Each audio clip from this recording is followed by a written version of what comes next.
Shehan Jeyarajah does a great job covering college football for CBS Sports, and he's kind enough to join us right now. Shehan, appreciate it. Thanks so much. How are you? I'm doing great. Thanks for having me. All right, let me start you off.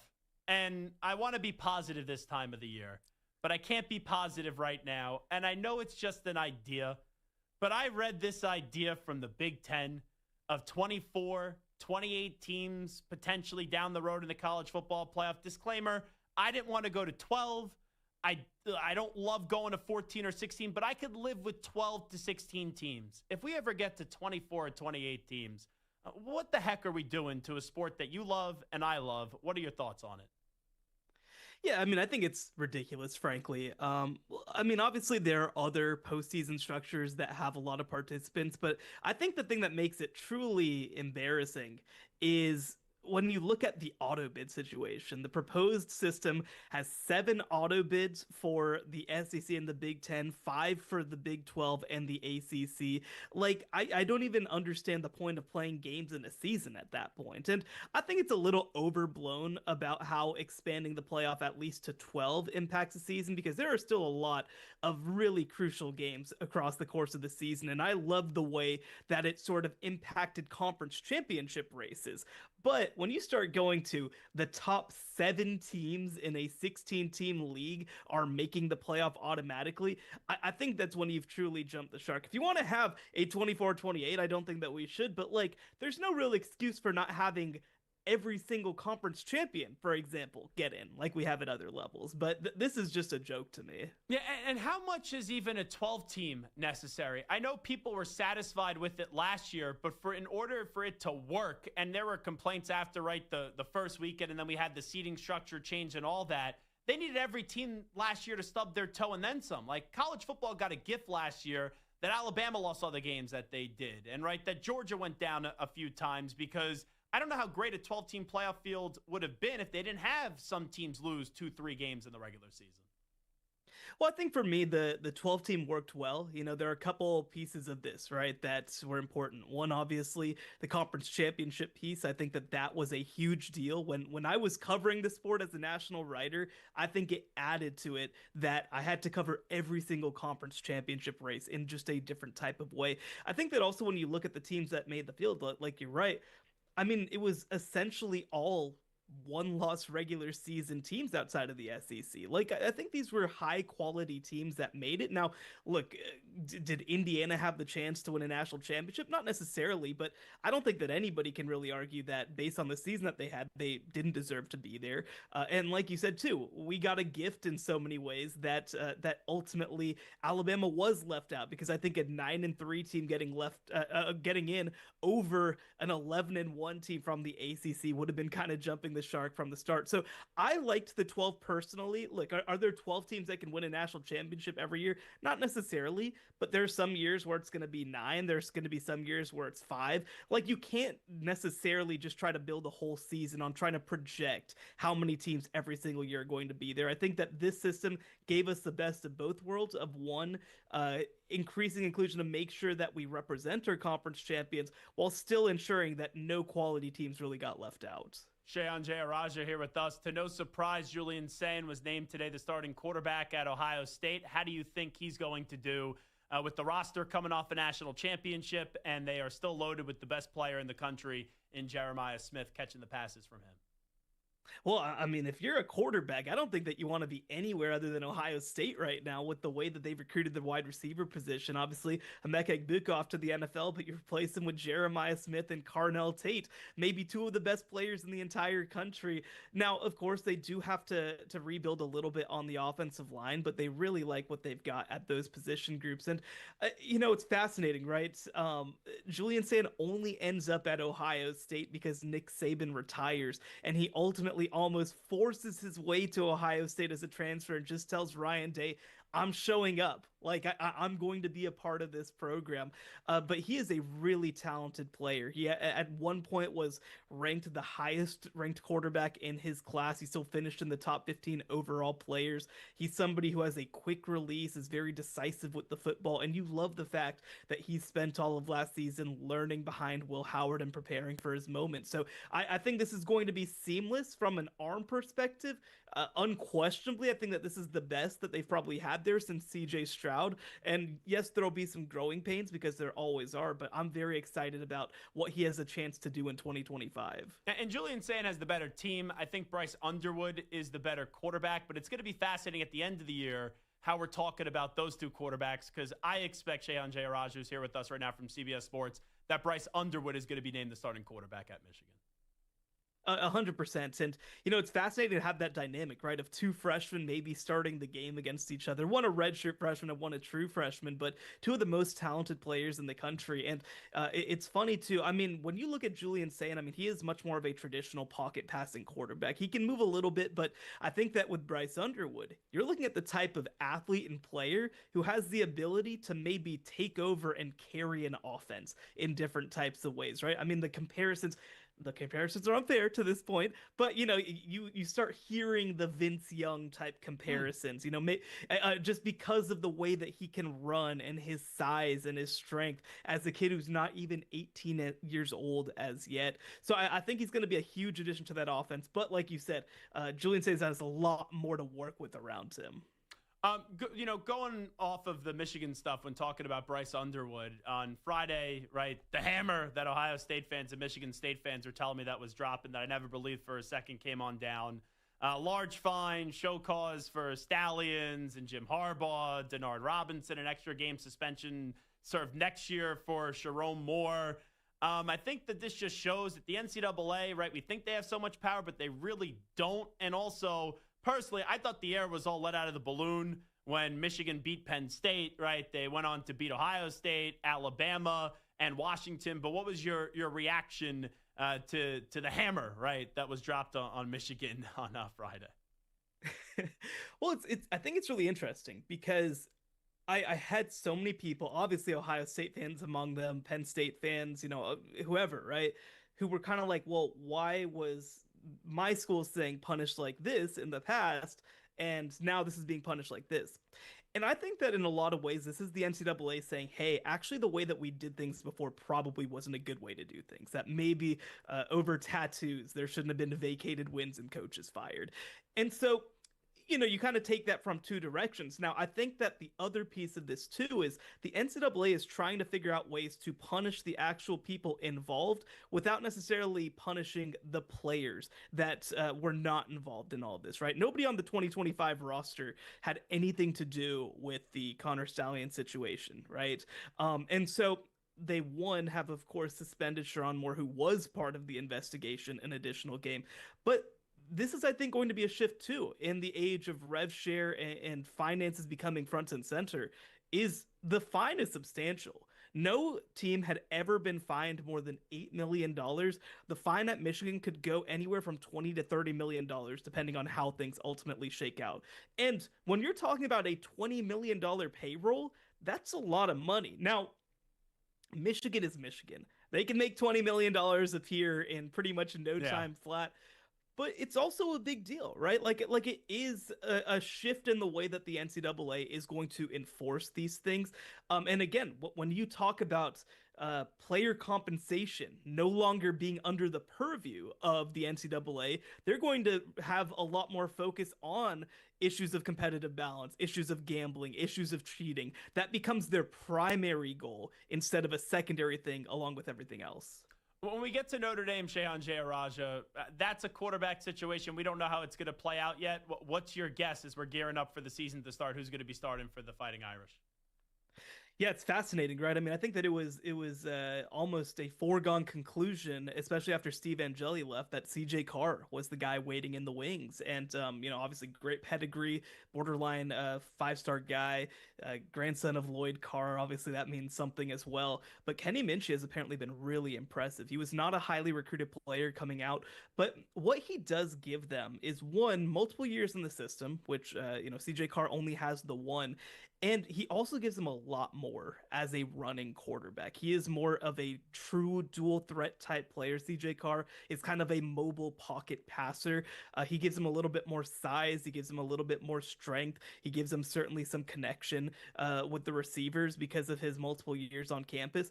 But even so, like, this is a surprise. Like I've talked to people who a month ago just assumed, who are around the program, just assumed that CJ Carr was going to be the guy. But Kenny Minchey has really showed up to play. Now, I will say, I think that this is more a situation of Kenny Minchey playing well than CJ Carr being lackluster. But it's still odd to be here on August 18th and not have a starting quarterback at Notre Dame. And they have a tough start to the season and high expectations this year. They're going to have to figure that out quick. Right now, do you think it's going to be Kenny with all that you just said? I think it is, and I think that it's because of the floor that he sets for that program, right? I mean, obviously they've got the best running back in the country in Jeremiah Love. They've got a lot of structure on the offensive line, and I'd be curious too, right? Like, is it a situation as well where the receiving core maybe isn't coming along to the level that you hope, and you need some of that running ability as well, which last year that was a huge part of why Riley Leonard played the way that he did, And so I think that maybe it gives him a little bit more floor on the offense. But again, I think that even at Notre Dame, the expectation was that CJ Carr was going to win the job, and that has not been the case so far. Get into UCLA and Tennessee. You got Nico Iamaleava at UCLA. Today it was announced that Joey Aguilar, who was at UCLA, is going to be the starting quarterback at Tennessee. Who do you think has the better season between the two? Well, I think that Joey Aguilar has the much tougher job for a couple of reasons. One, of course, just the schedule that he's going to be playing against in the SEC is no easy task, and it's a huge transition for him going from Appalachian State to now being at Tennessee. And the other piece of it, too, is that I still don't love their receivers, and this offense is really incumbent on receivers to get separation and make the game easy. When it's not there, I mean, you see the struggles that they've had.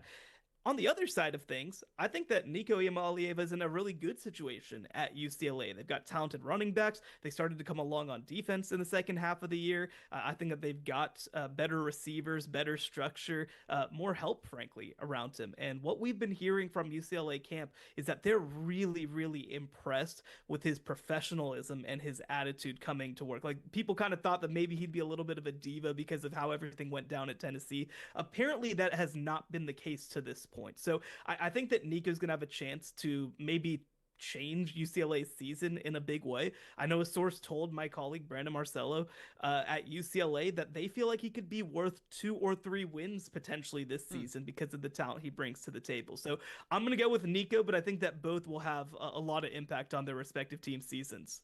Who's a quarterback that's not getting a lot of pub this offseason that you think's going to be really good? Like, I go to Dylan Raiola at Nebraska. People were loving him early in the season, and then, yes, Nebraska won a bowl game last year for the first time in a while, but they didn't have the best end to the season. I think Raiola is going to be really good. Who's that quarterback for you that maybe doesn't get that much pub, but you think is going to be have a talented season?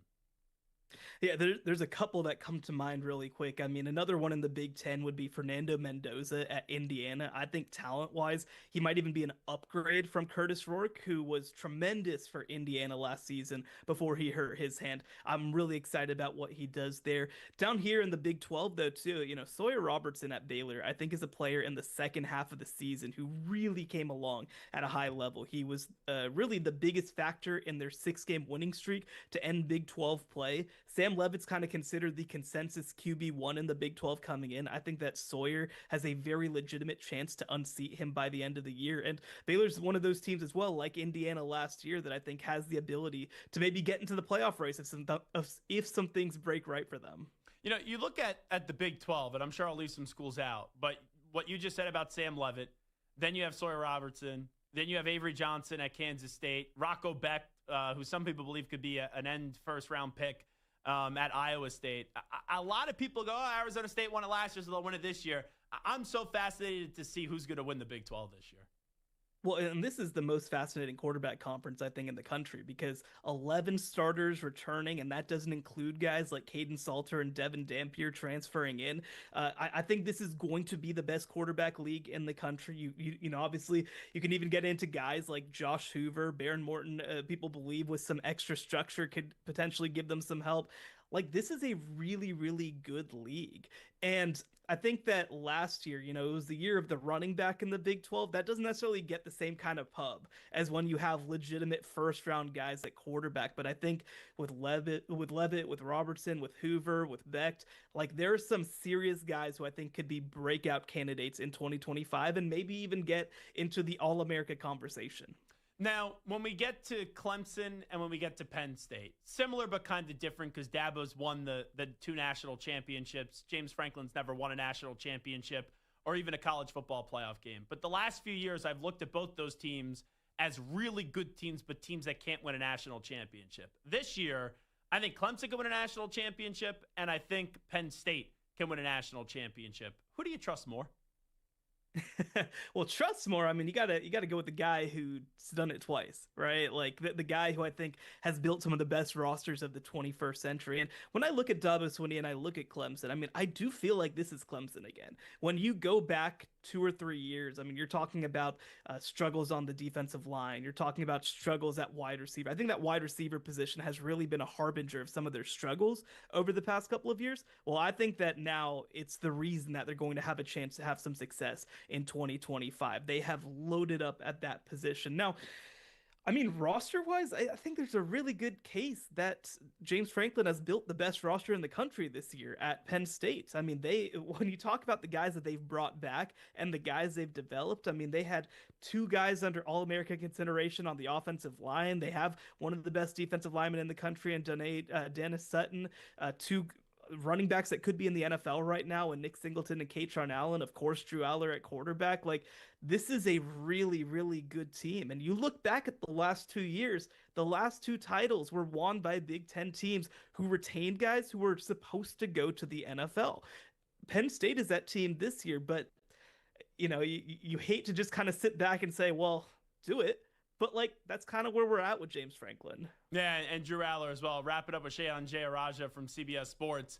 Alabama, I think in a weird way, they're actually underrated going into this season. I haven't heard a lot of national championship buzz for them, but that defense could be the best defensive unit in the country. They still have Ryan Williams, who's entering his 2nd season, and I believe there's more of a trust through the summer with the potential of one Ty Simpson. And Kalen DeBoer got to a national championship game at Washington. If you follow his history with what he did as a player, baseball and football, and also the coach at Sioux Falls, everywhere this guy goes, he wins. What's the bare minimum success in your eyes for Alabama this year? Well, to be a success, I think they have to be back in the playoff. I mean, it's funny, right? I think they got to win a game, honestly. Yeah, no, I think that's totally fair. I mean, it's funny. You look back at Kalen DeBoer's history, 9-3 matches his worst season as a head coach, which was during the pandemic season at Fresno State, right? And so that's what kind of expectations he has for himself.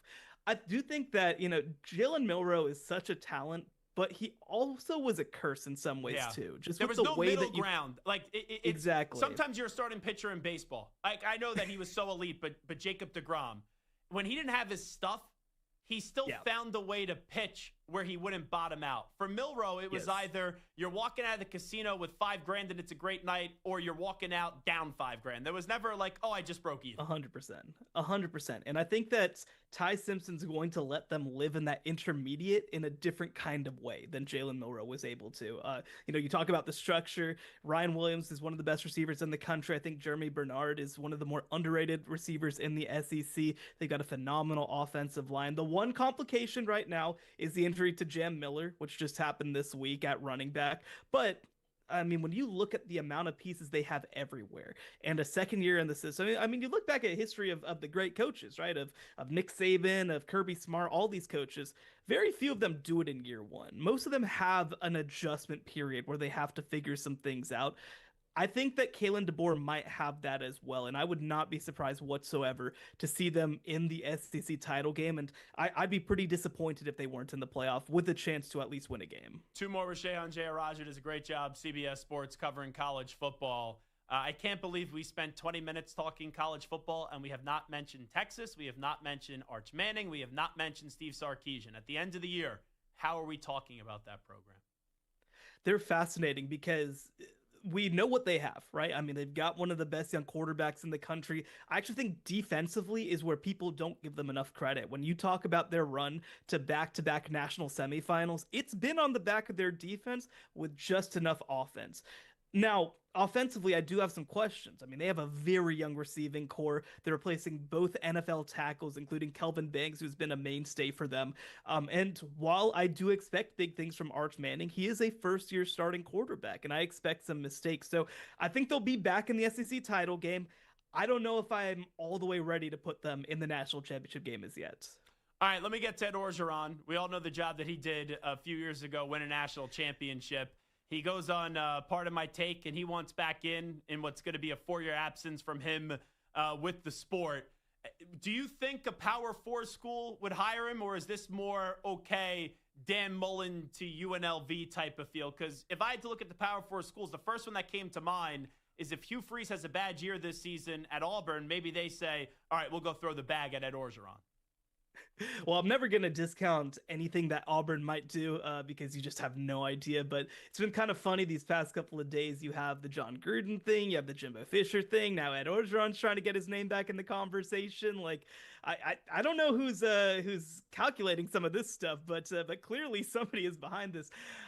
You know, I do not see Ed Orgeron being a legitimate power conference candidate. He kind of caught lightning in a bottle during that couple-year run at LSU, but he was an SEC head coach before. It went really poorly at Ole Miss. I think he's grown from that, but also I think it's been a while since he's done the good that he was able to do at LSU. So, you know, I think that, like you said, you make the comparison to Dan Mullen. I don't think that something like that is off the table. I think that he would, in many ways, be a great transitionary coach for a mid-tier program to kind of say, hey, we want to be serious and we need somebody with credibility to get out and help us build our brand. But if I'm a power conference school, if I'm, you know, managing a budget, doing all that sort of stuff, I just don't see that as something that I trust Ed Orgeron to do at this point. So I would be surprised, but like you said, it only takes one, and Bill Belichick's the head coach in college football right now. Yeah, oh my God. We didn't even talk about Bill Belichick and Coach Prime, too. I know you mentioned Caden Salter, but we could do this for hours, so we'll bring you back on soon. Shehan Jeyarajah does a great job. CBS Sports, thanks so much. Thank you so much for having me.